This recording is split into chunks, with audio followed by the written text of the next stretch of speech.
ADHD. Yep, 100%. And they're the ones that are usually running the show all the time. They're the ones that are not literally your show, but they're the ones that are out there and they're um, running the job sites. They're doing and they may be scattered all the time. I'm totally scattered. I'm 300 different directions, four times a day. I haven't noticed that at I'm all. just 300 different directions, 8 times a day. And I have slowed down quite a bit in the last 3 years. why So were you wound up like a I $3 watch? and I was always looking for something to do, but I've been a salesman all my life. Since when I was 16 years old, I sold rainbow vacuum cleaners. Did you really? Yeah, we had a distributor. Door to door in the van. Well, Oh my gosh. we ran appointments. First, we'd go out and knock doors and pass out these grocery cards, get them to register for groceries so we could get their name and info. And then we call them back and set up an appointment so we could go demonstrate. Because the town we had the distributorship in, they wouldn't let you solicit. They would let us go. They never said anything about us passing out grocery cards, but if we went out to knock doors to try to sell something, they'd want to write us a ticket without us getting a permit. But in high school, I made more money than anybody in school, and I just ran appointments on weekends. So That's awesome. It's a pretty good first job. Yeah, mine was working for Barton Mallow Construction Company. I was 17 years old, and I was I'd get my buddies and we'd go clean up their job sites. And my stepdad was a GC, so general contractor, and we'd go clean up their job sites. They would give me $5.50 a man hour. All right, minimum wage was like $2.85, and so I'd pay all my buddies $3.25 to come to work. I'd get 4 or 5 of them working. I'd go sit in the truck, and every hour they were working, they were making me like $12 an hour, and I never had to. That's it. Work smart, not hard. Yeah, work smarter, not harder. And You must have read the right books. yeah, well, that's part of the thing I try to teach kids now. Is that's one of the other things I do that we can hit on. Teach them to read. Which is Compassion Chronicles, which is a thing I do where I give kids money and let them start a business, and they got to give their money away at the end of it. So that's a ultra short breakdown, but I'll break that down a little better. So that's a great one. Do our intro because it's already sprinkling, and I don't know if it starts raining and that wind's out of the west. When you get ready to start, here, I'm going to do one thing here. And you're about to make the whole same laugh again, so get ready. Throw that out the back door. All right. And one drink, and I'm ready to go. So when you want to do it.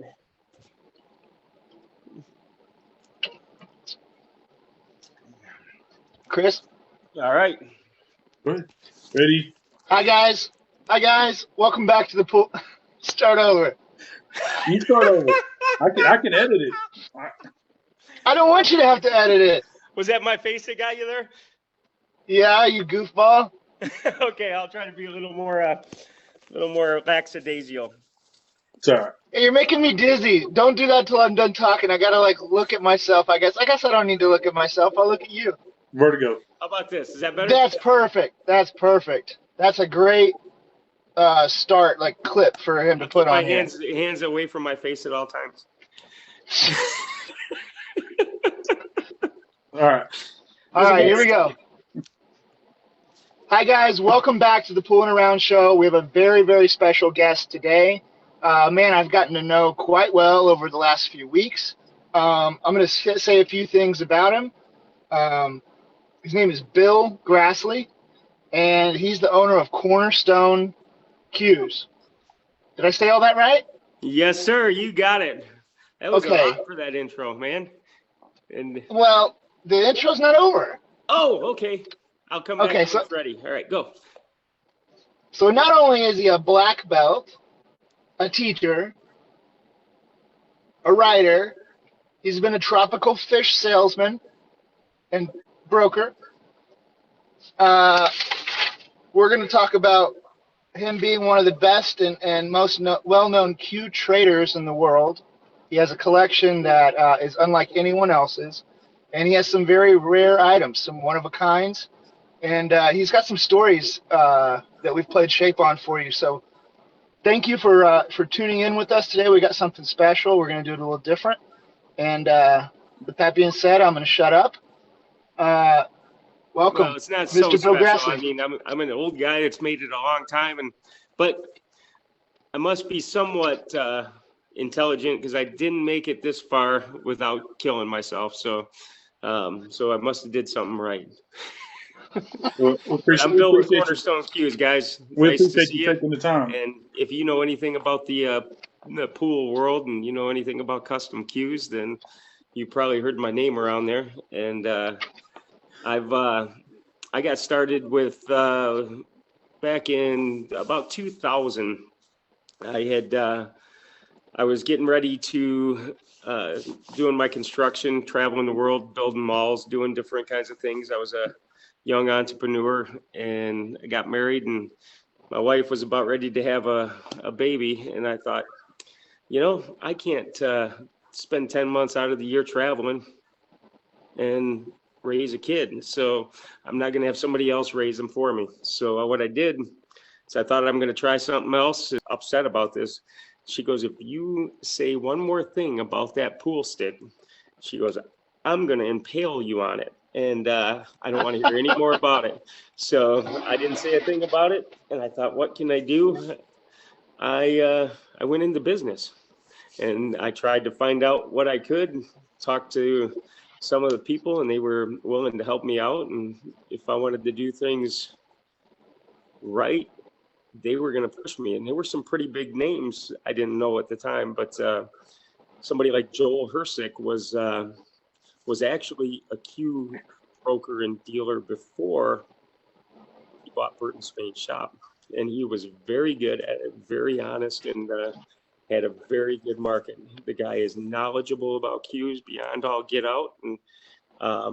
And he had helped me out in the beginning by sharing my name with people, and so did Richard Black and Ernie at Gina Q, and these people were allowing me to come into their brain and talk to them about these things I had such a passion for, these pieces of wood with just ornate inlays, and who would think of putting that there, and how beautiful this wood goes with this. And it was truly a passion for the art of the round pallet. And I became hooked. Next thing I know, my Qs are coming out of the closet, and I've got 20, 30, 40. Well, within the first year, I amassed probably around $600,000 worth of Qs in buying, selling, trading, and swapping. And it was a totally different market then, but the internet was still kind of fresh, and I was able to take my name and my website and put a real high-end Q up on eBay. And I was able to link it and point it right to my website. Then I got the whole world that's looking at this Q going to my website. Boom, boom, boom, boom. Well, it took a few years, or a year and a half or so, and then they started realizing what I was doing, and they shut me down on it.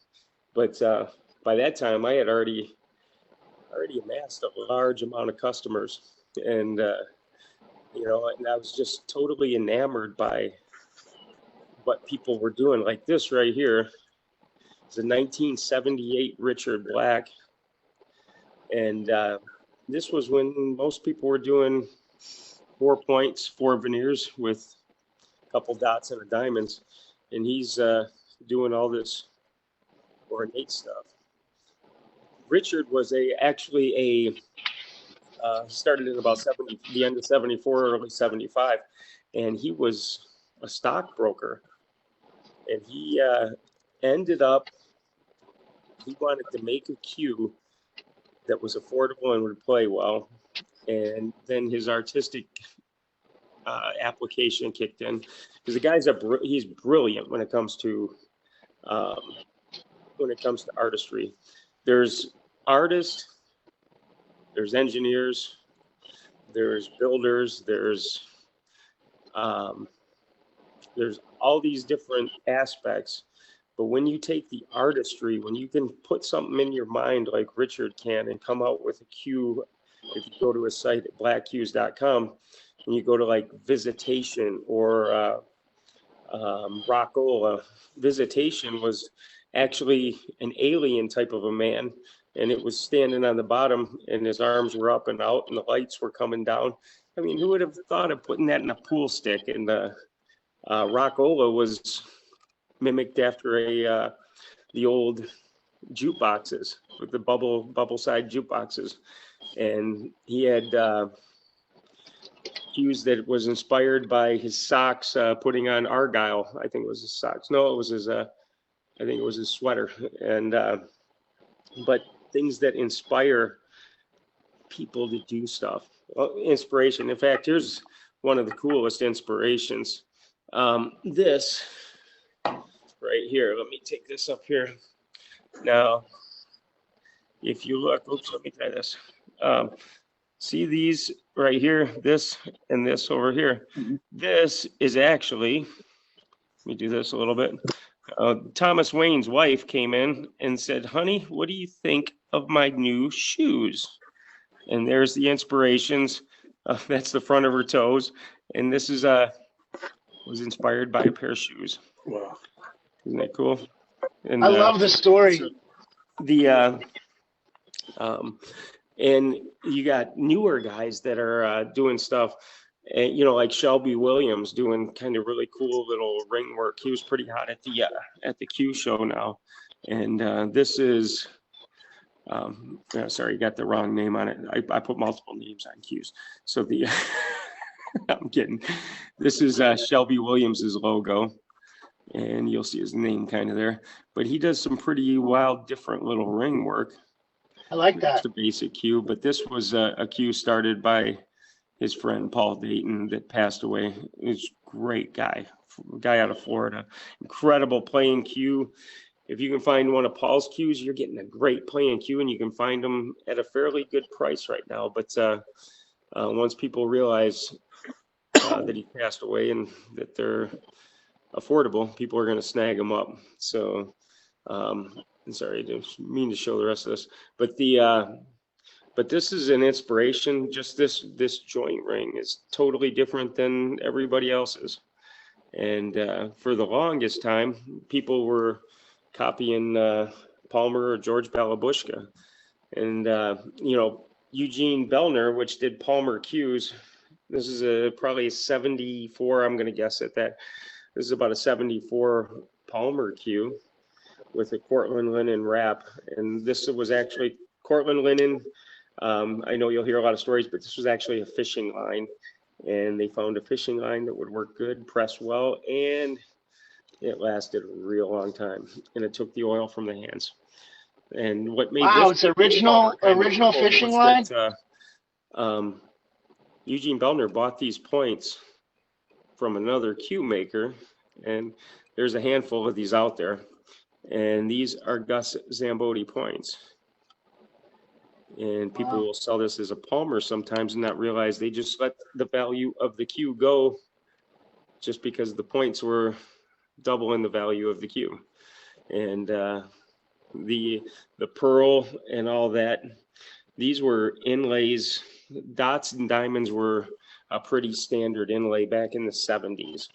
So the 70s was a time of a transitional point, because we were going from, going from a war that we just got out of, and the guys were coming back, and what they did was did an affordable housing projects. So the government was stripping our trees clean in the the maple trees up in Michigan and up in Canada.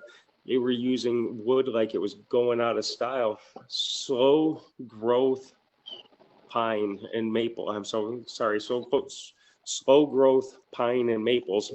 And it's, if you've ever done construction or remodeling on anything and you try to drive a nail into a house from the 50s and that nail hits there and just doesn't want to go in, it's hard as a rock. That stuff was wood probably from the 20s, 30s, and that was real slow grown. And what it was, the colder the climate is, the longer it takes that tree to grow.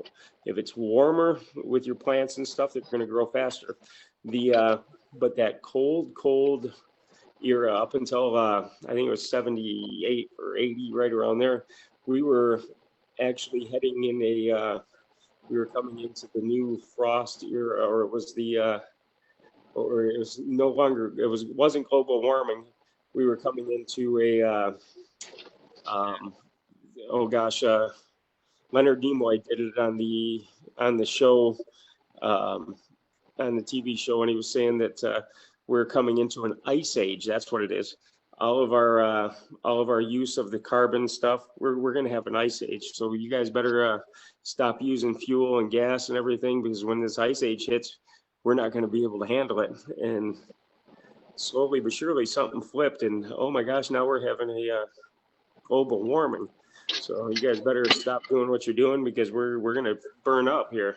And but that's sorry to go off on that, but the affordable housing project stripped a lot of the good playing woods. And that slow growth woods were things that were denser, heavier, had a little more sugar aspect to them. They were tighter grained, and they stayed straighter longer. They hit like tanks.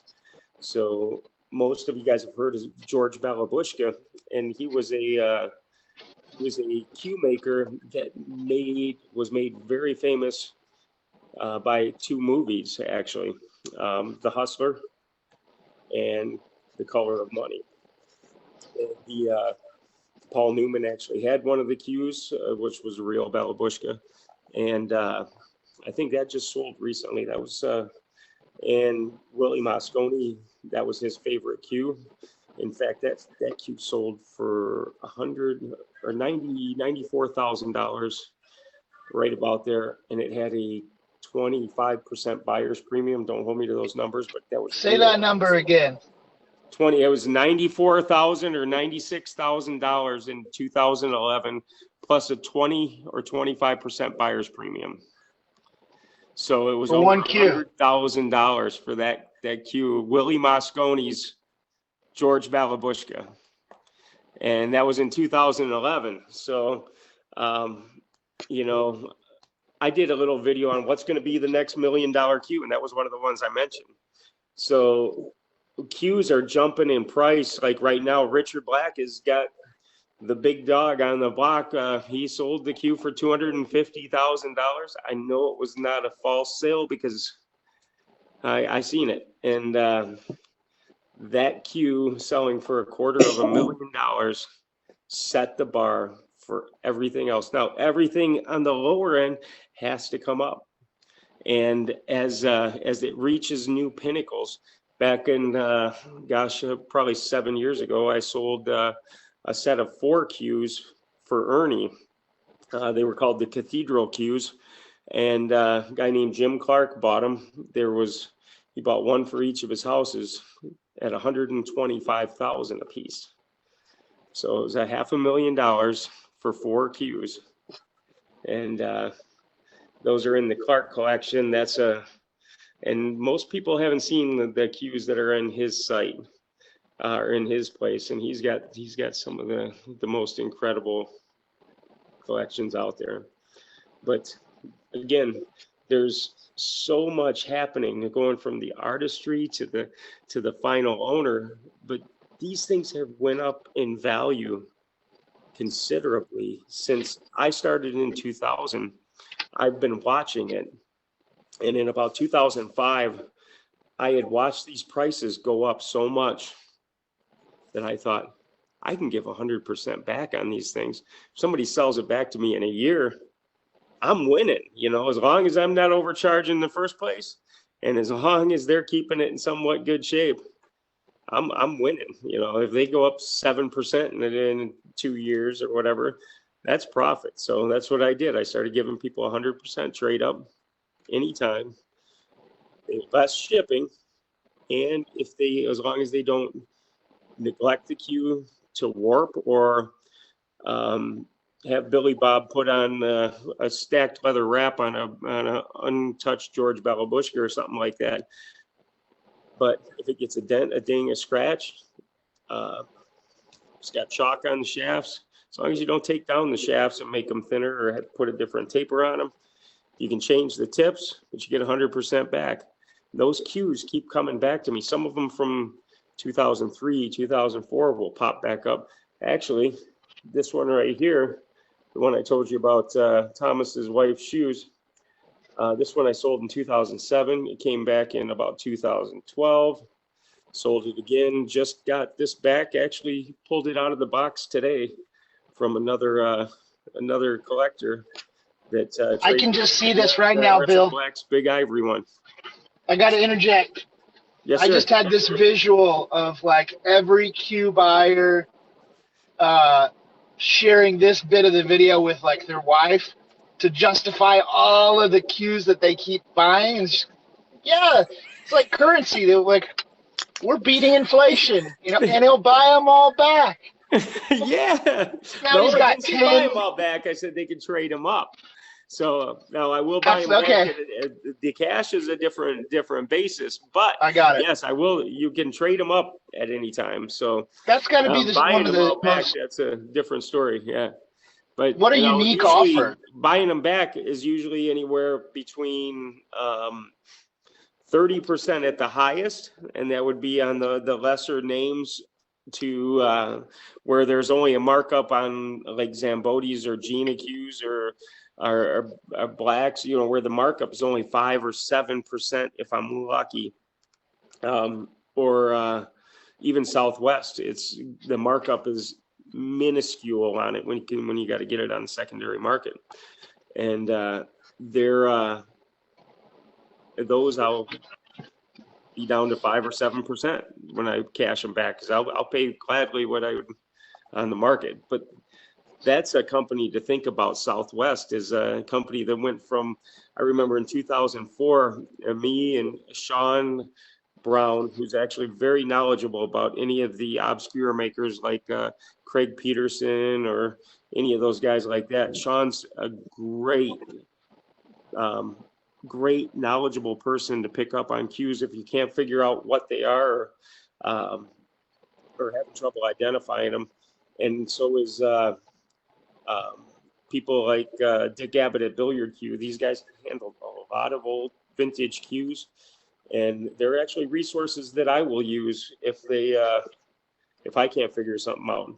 And I try to use I know a lot about these things, but I don't know everything.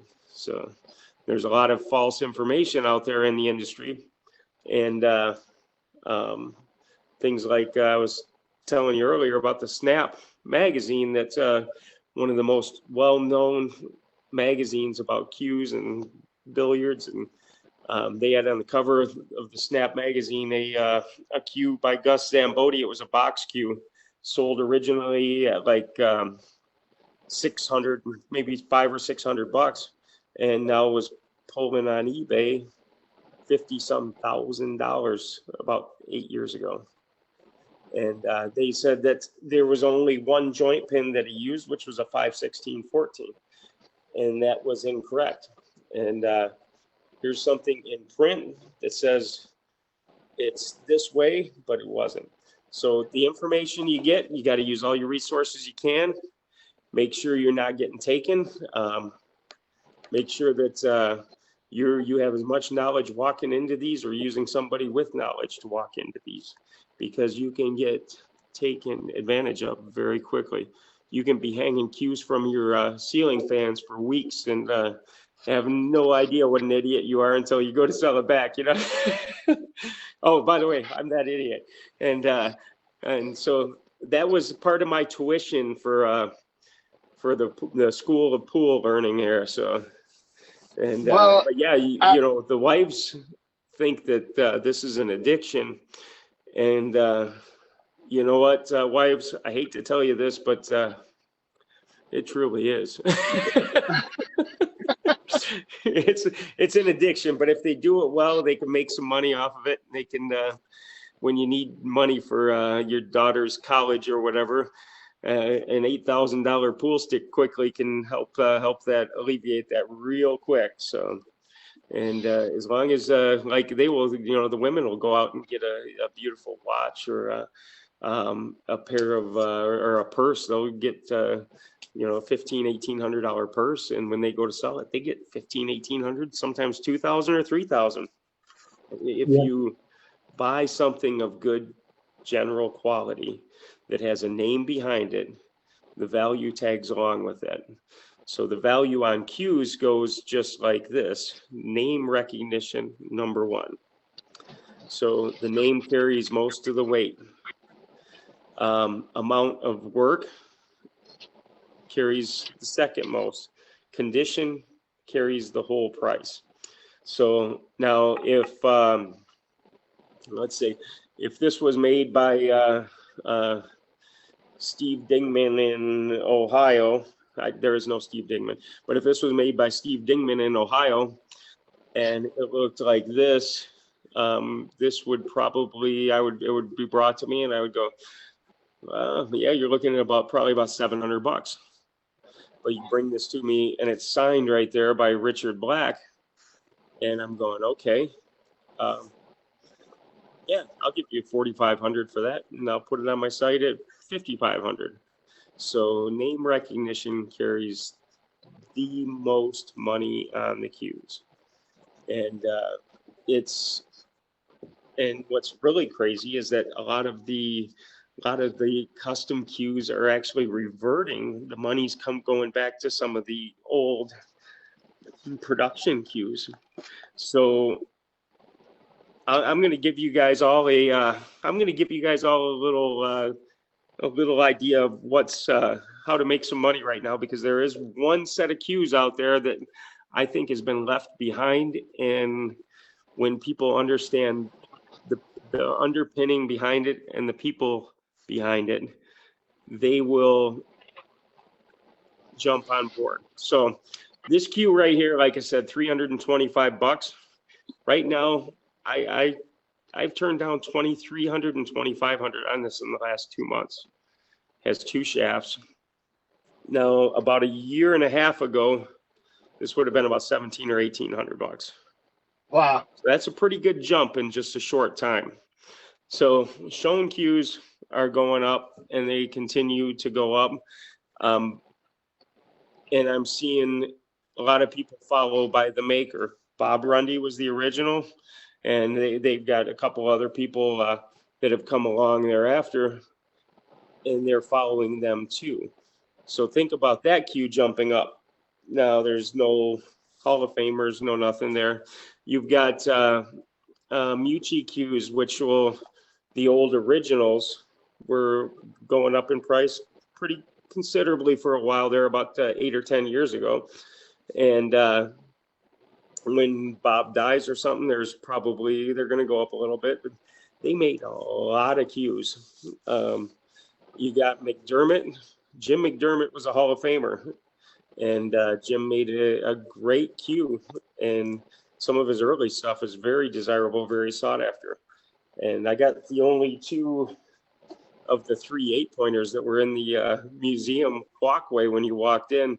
They were in the door in a glass display case, and somebody broke them to take the points out and stole one of the points. So I had Larry, Jim's old partner, finish the cues for me.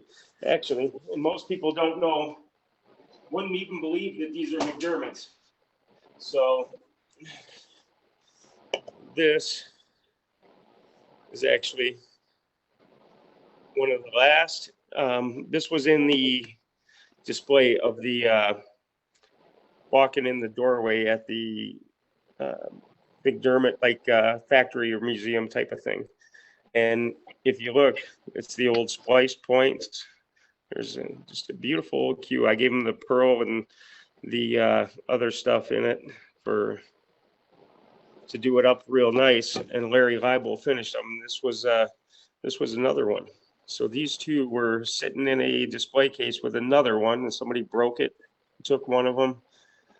And what are they going to do with it? So I had a real lizard put on there, and did them bumperless hoppies, but they're not signed. There's no one would know who these are. If I passed away, no one would know who those were, and they'd spend probably years trying to figure that out. But there's a company that was started in 1968. They didn't have a lot of knowledge about cues, so they hired a guy named Tim Scruggs that knew how to run some machinery or a drill press. And Bill Stroud from Joss West was one of those guys starting it. And he was a Hall of Famer. Well, Tim Scruggs was too. And then there was Dan Janes. Oh, he's another Hall of Famer. There was some other people that were in that whole little mix, 1968 to 1972, that were actually all these great makers coming together, putting this handful of cues together. And then when they split off and went on their own, Tim Scruggs started making his own. Bill Stroud went to Joss West. Dan Janes came to Joss East. So you got things that are surpassing those cues, astronomical. And the people that had made those cues, 1968 to 1972. In fact, I'll see if I got one for you guys here. They will give us the tour. I want the full tour. Let's do it, Bill. The full tour, huh? Well, I can't do that. It's kind of there's a full tour. Okay, it's harder to find than what you think. So, well, here's a nice old Gina cue, but let's see.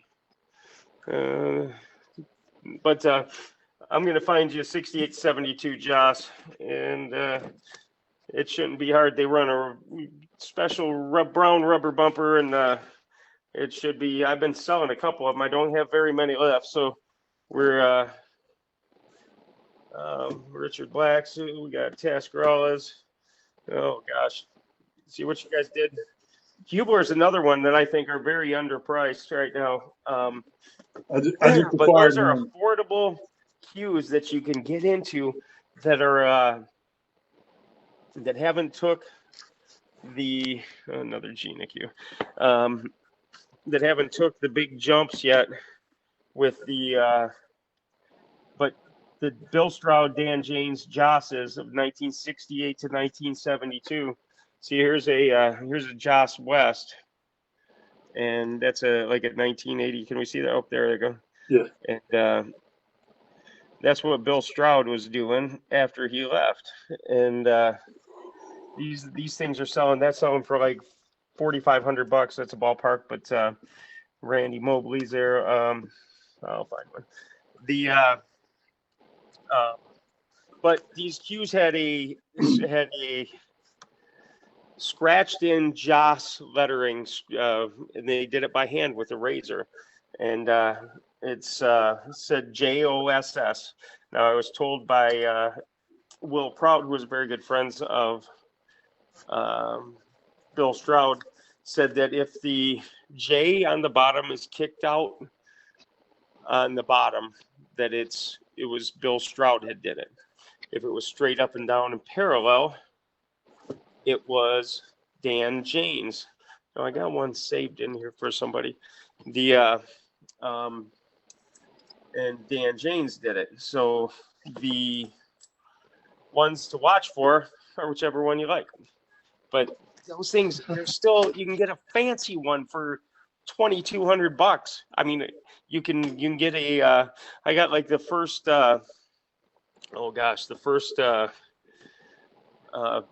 Pocketed in point cue was probably done by them. That means a flat bottom point that was done by points were initially intended to be structural, so they would not warp or bend the cue; it would fight it. So I believe they were the first ones to innovate that, and that's part of the reason how you become part of the Hall of Fames is by making a difference in the industry, by helping the industry out, by creating something, doing something. Sorry, I didn't mean to talk and look for things. I just get on a mission here.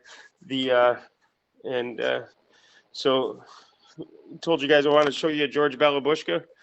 Well, if you see one like this with that beautiful signature, that's an Adams.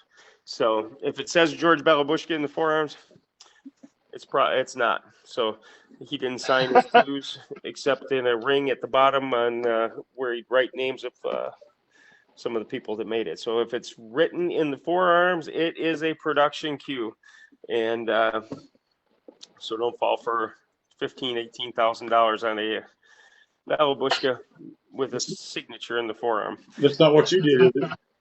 What was that? That's not what you did on that one, is it? Oh no. No, that one no, that sells for about $525. Nice cue and they play great. They're a real good basic nice cue, and the name was just was purchased the family sold it to I believe Adams Cue Company, and they were using it for to generate it because the Color of Money actually generated more for the pool industry than just about anything. Well, I'll have to find that later. I got to keep my focus going here because I am pretty squirrely. So I'll go from one thing to the next. But those 6872 Josses with a scratched in Joss on the button. There's also ones with gold foil. Those are in the 80s, early 90s. They'll have the gold foil Joss. That's when the Color of Money was coming out. Those have a pretty good little following. But find those 68 to 72s. They got 3 Hall of Famers working on them. Why would you not be spending more money on that than you would on a Schoen or a Mucci or whatever? It's custom makers, and you're getting them at a production price. But the best thing is the wood. 1968 to 1972, we had the greatest wood then. In fact, they called George Balabushka the Stradivarius of cue makers.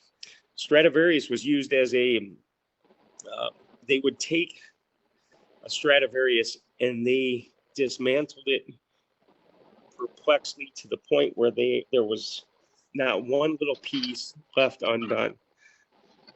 They reconstructed them identically, and they could never achieve the sound that Stradivarius made.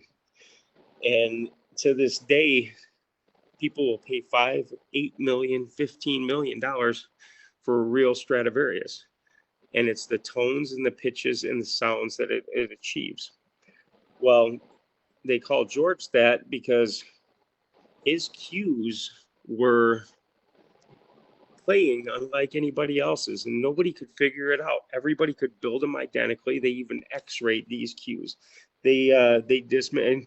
Pete Tascarella ended up buying his shop, so Pete knows every little inch and smell of what they look like and how they work, and but nobody can duplicate it.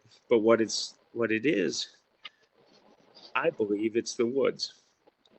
So the tones and pitches of those woods that are so slow grown, so solid. So and George was also known for going and pulling a Titleist off the rack at the local New York pool hall and kind of turning it into a 2-piece cue. But he would find something that would play really good out there, and he would use that. But the woods have so much more to do with it than anything. So something like this, these old tight grained wood, I just can't pick Okay, this is Frank Rosado's out of Philadelphia. This is probably the 1800s, early 1900s. So rosewood up there, and but this was probably a old Brunswick that's and sold it with pool tables or something like that. the Hey, show us that table. Show us that table. I Which know one? that you one that one right there. The beautiful color of this one here. Well, we wanted to restore this. We thought about it. A couple of my friends said we shouldn't, but I said, well, how do we scratch this guy's name off of if we restore it? Look at that, guys. And You see what that says? we got this at his at Willie's family auction there, and You have Willie Mosconi's home table. pool table out of his basement. Can you imagine the people that played on this? Not just Wow. well, to tell you the truth, I had about, I don't know, 5-6 months ago. It was snow. Rodney Morris and Efren Reyes came out here, and Efren was playing on this table. So I gave him a Gus Zambodi to play with. So we had Hall of Famer Efren Reyes playing with Hall of Famer Gus Zambodi's cue, shooting on Hall of Famer Willie Mosconi's table. And it was kind of like, wow, you know. So, and so they were out here giving each other a hard time. Some of the great things that they were doing was Rodney was going, hey, Efren, you know what this is? Because it's a Gus Zambodi. Do you know what I beat you with? A Zambodi. You know, and they were giving each other a hard time. A great group of guys, real gentlemen. So, and I taught Rodney how to shoot. Did you know that, Rodney Morris? No, come on. Yeah, we started out with a 22, and then we went to an AR, and then we.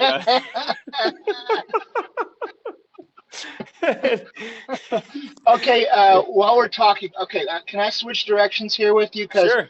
I know that you could talk these cues for the rest of the day. But we can come back to the cues, but I got to ask some questions about you. The purpose of this interview is for people to get to know you, maybe a little more in depth. You're a black belt. We can always come back and do one just on cues for you guys. Okay, we'll come back. We'll come back maybe even on this. But I hear you wrote the blue book of pool, the Kelly. No, I was one of the pricers. I was one of the guys that was pricing on the blue book of cues. Yeah, I was involved with it, so I didn't do any of the pictures or anything like that. That was I think Brad Simpson did that, and that was the 3rd edition. I was one of the pricers for the. I was still pretty young in the cue industry, and I consider under 10 years pretty young. But now there's experts out there that have been doing this for like 10 months or so. But yeah, I did some of the pricing on it. The industry is always in need of some kind of guidance to keep people from taking advantage of people, because that's a hard thing to overcome when you have a one of a kind something. You to dictate price on it or to delegate a price, you need some kind of guidance.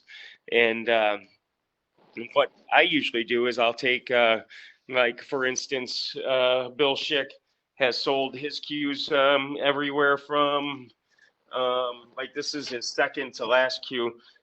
This would sell.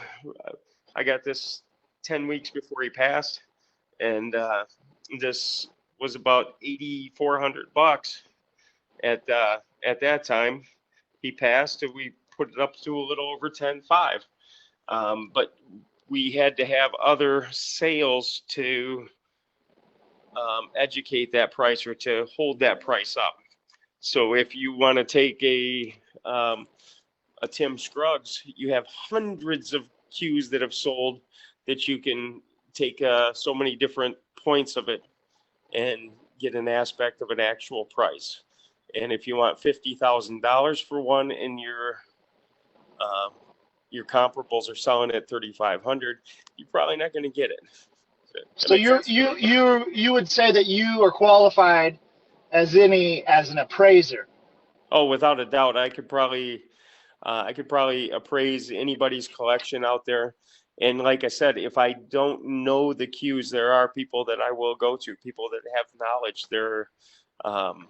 And it's usually on the newer stuff I really know, and I know crisp and well. The stuff I struggle with a little more is the pre-60s cues, the Harvey Martins, the things like that. That's where I have to go to resources that have been in the industry longer than me, and I use and pick their brains, like Dick Abbott and things like that. So, okay, let's see. Where did the name Cornerstone come from?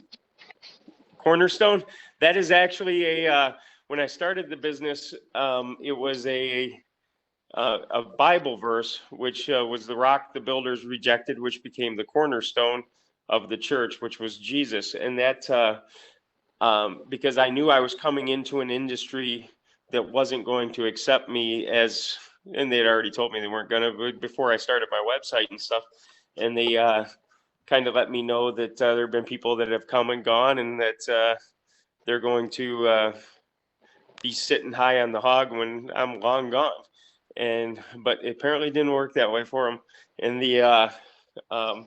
but the great part is one of the things that I brought to the table when I started doing the sales of my cues was I was always told to not approach the cue maker. They're finicky bunch. They don't want to deal with the public. You just buy them through me, and you can have your cue, but they just don't want to be bothered. They want to work and make their cues. I found totally the opposite. Barry Zambodi helped my business out astronomically. He'd talk to me on the phone for hours on end. We'd talk about family, everything. I'd get a call a few months later, and hey, this lady's going to be calling you, Bill. I guess she's got this, and this for sale. They were pushing my business, and it was all because they wanted some kind of structure and grounding that they weren't getting. And like I said, Joel Hersick, honest as the day is long, and he wanted to just build cues and enjoy the conversations with people and make friends, and he helped my business out a lot. There was Richard Black, who took me on and guided me in the direction of where I needed to go, what I needed to stay away from, and not to get into fights with people. You roll, you start wrestling with the pigs, you end up smelling like a swine. It's even if you're 100% right, sometimes just don't even argue about it. What about that? How you carry yourself and direct yourself is how that persona comes across, and that's what I teach my students in martial arts too. So what about that table that Richard Black has? Oh, the table he has. Oh gosh, I can't think of the name of it, but that's inlaid with that's like pewter with silver overlay. It was done. It was owned by the gentleman that was the Barbed Wire King.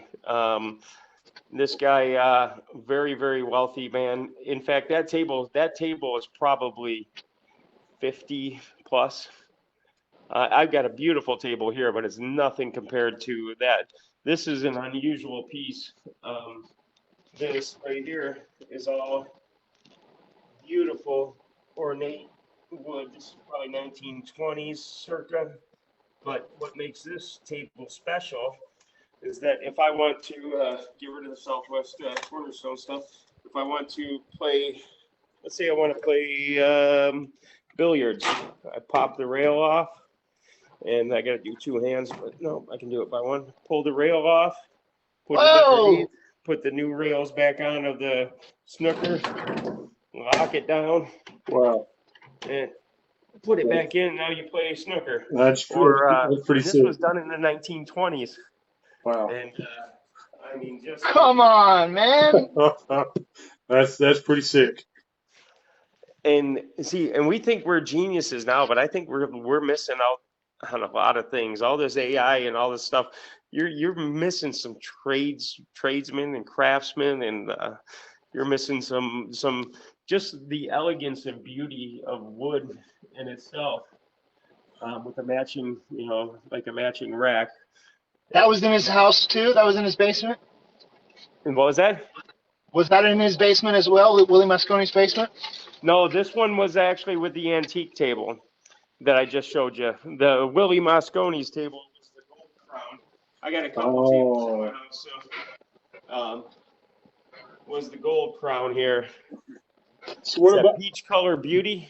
Well, actually, this was probably early 60s. I've got the contract, so I should look it up. But this was given to him by Brunswick for the contract of being the gentleman spokesperson for Brunswick. And so a guy named Minnesota Fats knew that he had this contract.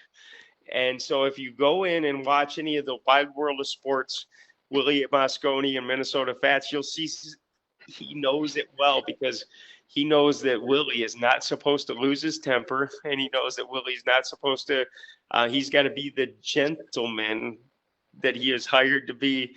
And Minnesota Fats is playing it up like, Willie, you couldn't do this, you're out.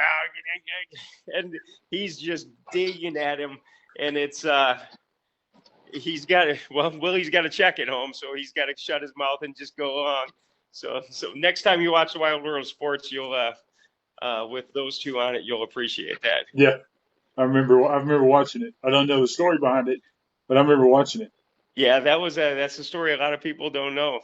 Same thing with like the wedge on the bottom of a cue. A lot of people think that was decorative. Let's see if I got one out here. That was actually very functional. Turn of the century. You know what? I'll save that for when we do cues one day or something. But I think I know what you're going to do. I've but always been starting businesses, and I always like to make money, and that was a blessing I've always had. So what I did was a few years back, I started a thing called Compassion Chronicles. And what I do is I find a youth age 11 to 14 or 15, and I give them some money, $50, $100. And they are to start a small business, make a product, buy a product, sell a product, do something. They got to get creative. They can't fall on me or their parents. They got to do this on their own. They're in charge. They're the boss. They can hire their parents. They can do whatever they want, use whatever resources they have. And I get them a little iPad. And so while they do that, the money that they're making from this business, they, at the end, have to give it as a random act of kindness or compassion to somebody, or they have to give it to a charity. So like I've had them do, oh my gosh, Annie, a girl named Annie did about, her investment was about $100, but she ended up having garage sales, getting people stuff from different garage sales, putting it into one garage sale. She ended up taking dog food donations, things like that. She ended up raising probably $1,700 or $1,800 worth of funds for like the Humane Society. We've had coats, give to $2,000 worth of coats. Well, to make a long story short, the $5,400 that I've given to these youth, and I never touched the money after that, giving them $5,400, they have raised, and now these are all 10 to 14 years old, they have raised just under $100,000, $96,000 and some change. Way to go. Did we lose you, Sean? I'm that my phone is on 7%, so I got to.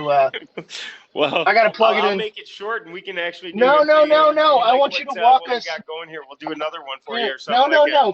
Keep talking, but walk us into your other office My other office, Outside. okay. Yeah, walk So us out there.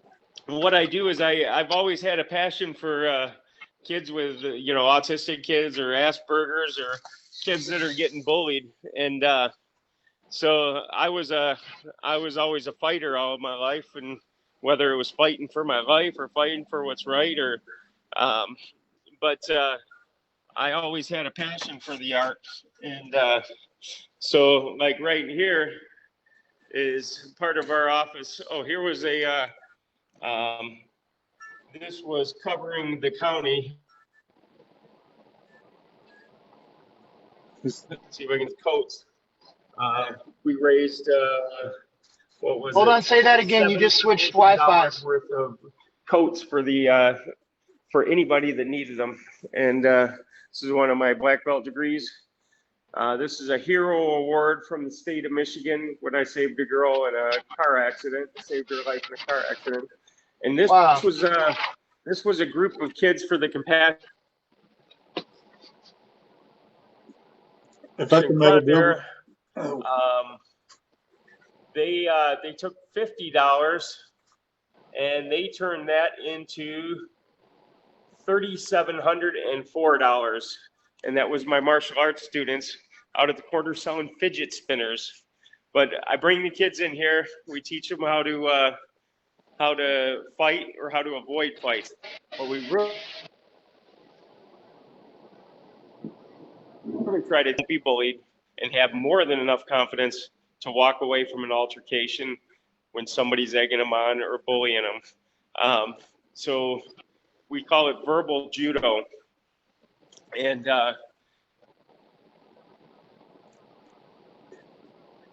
if a kid,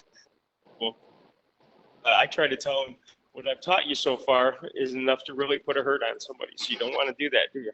No, I don't want to hurt anybody, because the bullied kids don't really want to hurt anybody. But I said, when you walk away, you realize you just saved that person a real butt whooping. So it's better that you were the nice guy and the hero instead of the one that took advantage of the situation and made them feel bad. But it's called Kaizen self-defense.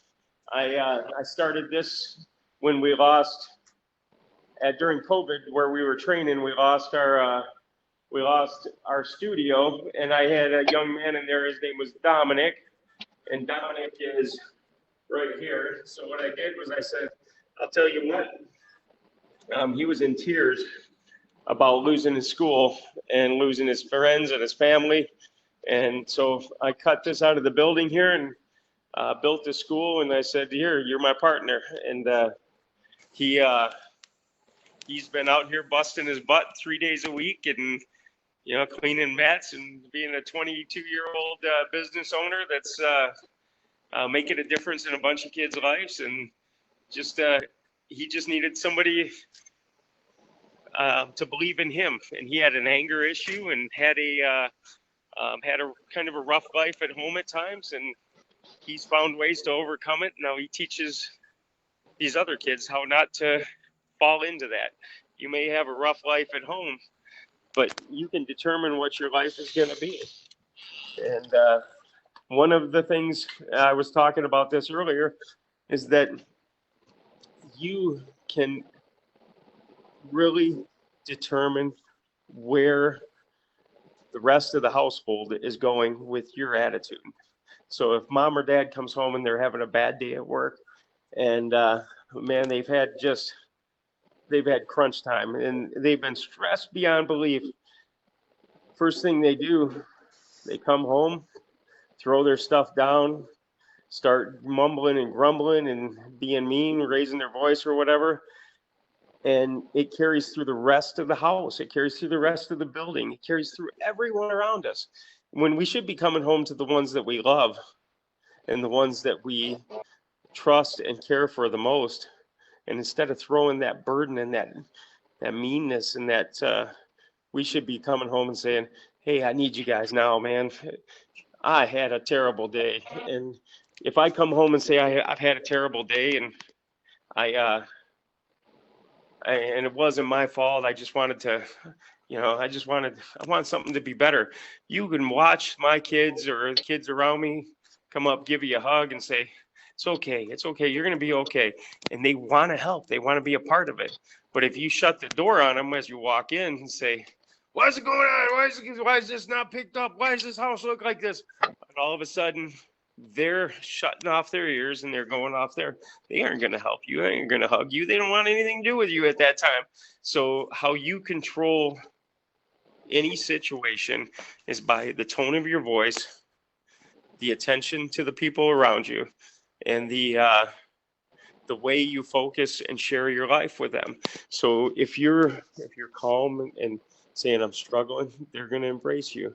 If you're say you're struggling and you're having a bad day and you're raising your voice, nobody wants to be around somebody mean. Nobody wants to be around somebody angry. Emulate something that you would love to be around, and you're going to find out that people want to be around you.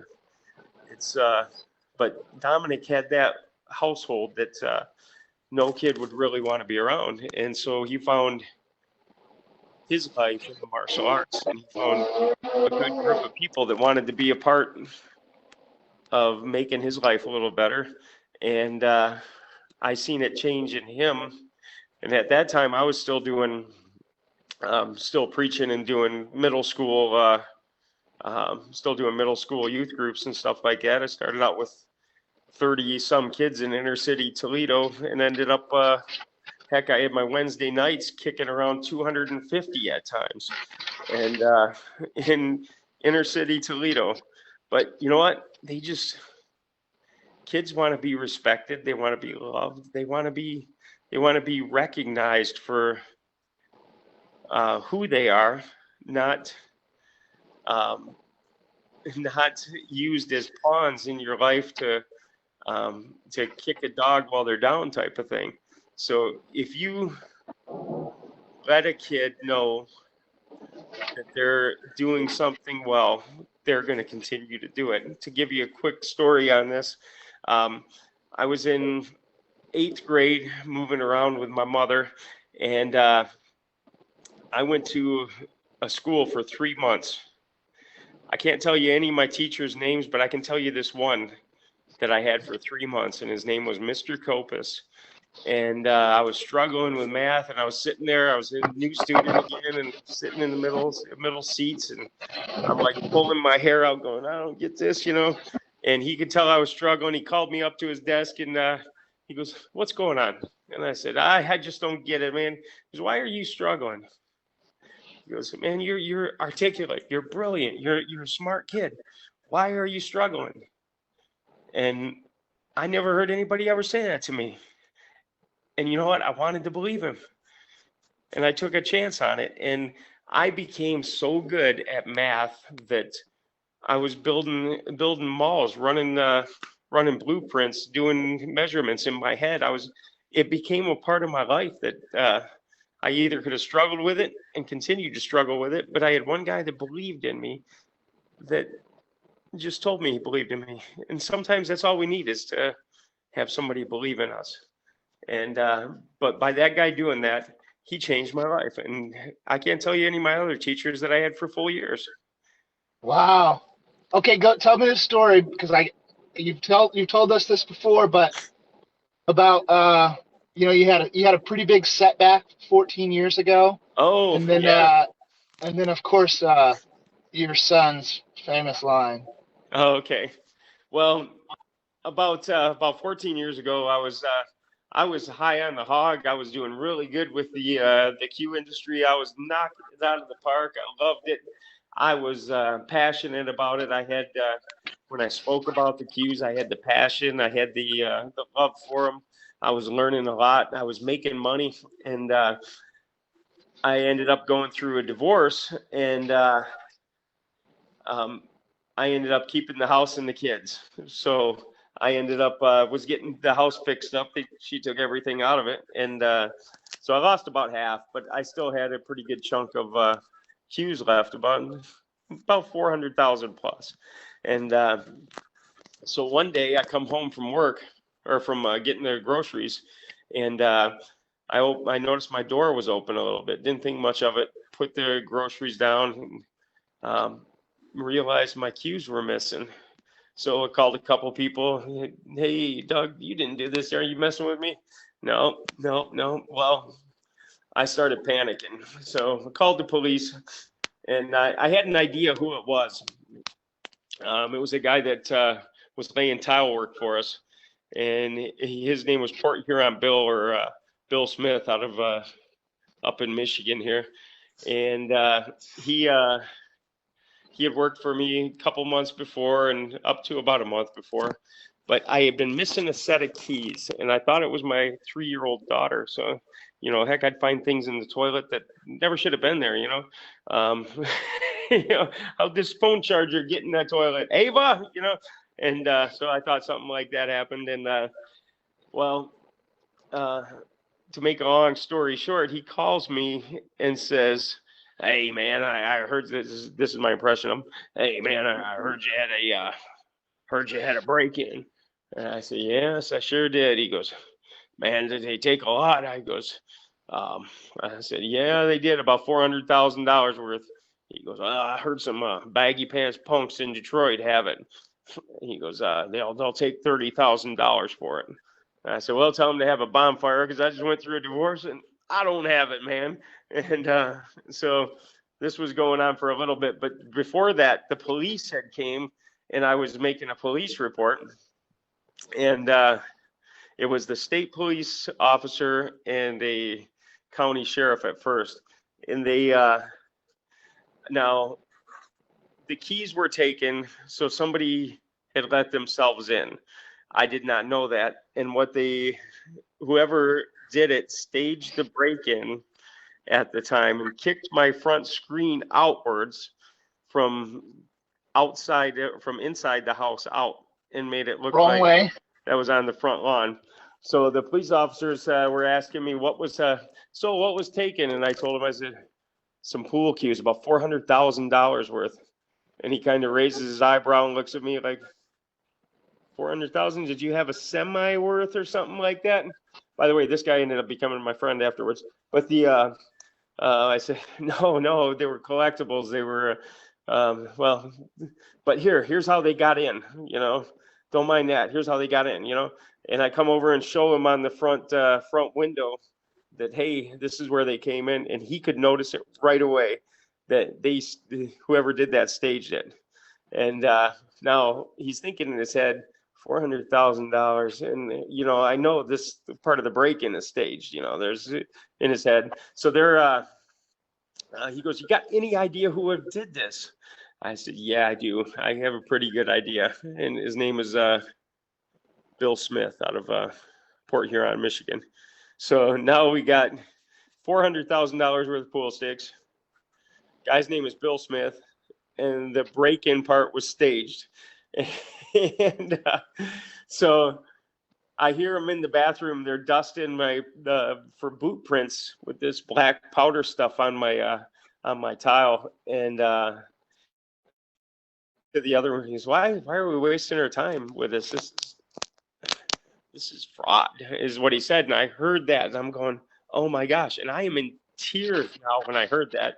These guys don't believe me, man. They think I'm scamming them. And so I say, hey, What did guys, he say to you? What did he say to you, Bill? Man, I just need a few minutes. And I was getting my son out, putting him in the car, and he goes, hey, wait a second. Does you mind if you open the trunk there? And that was just like a salt in the wound. I was like, oh gosh, yeah. So now he thinks I got the pool cues in there, or he really was thinking that I never had them. He was just, I don't know what he was doing. But so I'm going for this drive. I got my son in the back. He's in his car seat, and I see him praying, and he starts looking for something. And I see him praying, and he's squeezing his hands, and he's looking for something. And he's lifting his leg, and he's praying again. And finally, I stop him. I said, Ethan, what are you doing, son? And he goes, don't worry, Dad. God's got it. And I'm thinking to myself, I hope he does, because, man, I'm in a world of hurt right now. And so I see him doing it one more time, two more times, and then all of a sudden, I see this big smile just radiate from the back seat, and it's like, and he's holding this little plastic green man from a Chutes and Ladder. And I mean, you've seen his demeanor totally change. And I said, Ethan, were you praying that God would bring that back? And he goes, no, Dad, I was praying he'd help me find it. And I said, don't you think that was kind of little for God to mess with? Because I got a pretty big problem here right now. You know, I said, don't you think that was kind of little for God to mess with, buddy? And he goes, silly. Everything's little to God. And I almost wrecked my truck. It ripped my heart out. I had to stop on the side of the road, and I was like, I'm sorry I ever doubted you. That next night, we had Port Huron Bill met me at Cabela's in Dundee with my stuff, and a couple of the officers from the Ann Arbor area came and picked him up and took him in and got my stuff back for me. It took a couple of days of inventorium, but got it all back, but a couple cues, and he went all the way up to sentencing and skipped town. So he has been nowhere seen. Well, he's been around, but he's been staying out of the jurisdiction that he can't get traveled in. So instead of showing up with 30 grand for his payoff, I showed up with the officers. You showed up with the ATF. And my phone's going down too, buddy. But you know what? It's that's all. Life comes around. Sometimes when you think life is at its worst and there's no help or no lifeline for you, you really don't realize that that God's got your back, man. And sometimes when it feels like we don't have the most, and when we got to realize that we've dug our hole and we're in this pit and mire, and we just got to learn to look up, and that'll get us where we need to go usually. And, great story. Great story. I got a bunch of them. Chris, let's do a part 2. You want to do it next week? Yeah, because it's raining pretty hard right now. These guys, they might not even want to. Hey, let's see how it goes, and if they want to, we'll be more than glad to. Yeah, it's raining pretty hard right now, and I can't hardly hear anything. Well, it's pounding right above me, but okay. No, we want to do it. We'll just play Shape on It right now. I'm in. Let's do it the same time next week, and just commit to it. I'm committed. All right. Hey, you guys, it was great having you guys let me bend your ear. Yep. And give these guys kudos and thumbs up, because these guys are working their butt off to try to give you guys some sound entertainment, and they're really searching for the best things that can benefit you. So when you're just fooling around, think about these guys and give them a kudos, share, and help them out. I appreciate that. Thank you. Thanks, Bill. All right, God bless you guys. Have a good day. See ya. Freaking awesome. Down the exit 4 is.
Are you still on your call, sweetheart? No.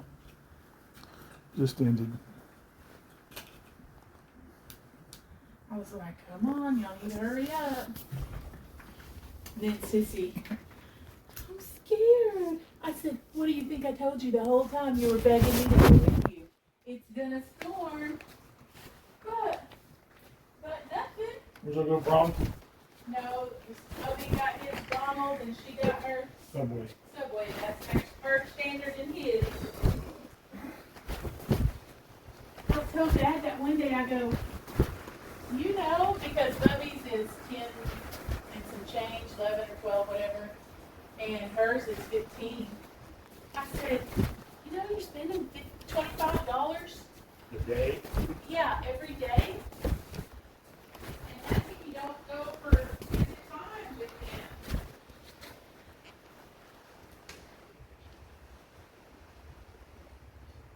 It was after that I saw the app where he can get what Bubby orders in the Donald's app for $6, which is